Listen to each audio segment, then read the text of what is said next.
Welcome back! Alright, today we're going to explain why we're in this trade. Currently, we're looking to get into the odd yen. Australian to the yen. Price is bullish. We went above the weekly pivot. And this is the daily MACD. So let's explain the thought process. The daily MACD is the long-term oscillator trend.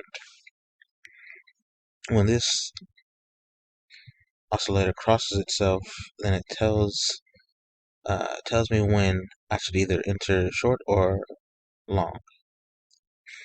Because the lines are under the oscillator, generally you think that this price is short, but as they cross, they begin to turn, and it signals either a bearish or bullish trend. In this case, we're looking bearish for the odd yen. Now we're going to use the same thought process for the euro, the GbpJpy, the CHF, and the USD. Currently, in this trade, we got in the Euro CHF, or the Euro Yen, at around 128.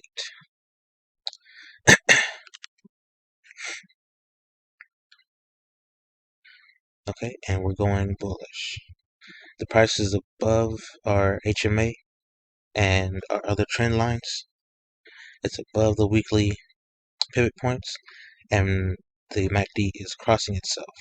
We even have some blue showing on the oscillators, which indicates bullish movement. So we could re-enter around this price, where price is supported or resisting. Okay, we want a 3-to-1 risk-reward ratio.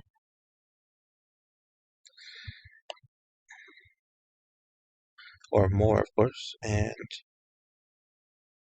we're going long term. So when the oscillator, the MACD, switches from bullish crossover to a bearish crossover, then we think to get out the trade, to exit the trade, right?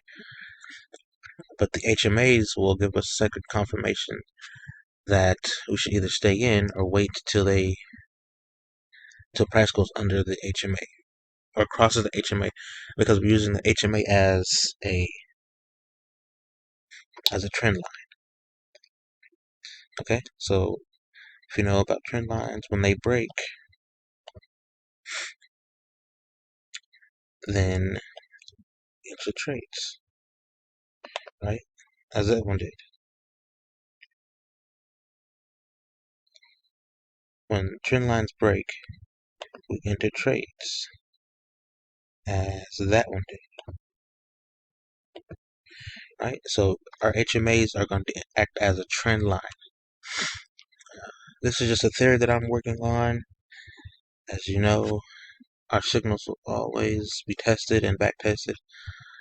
But so far,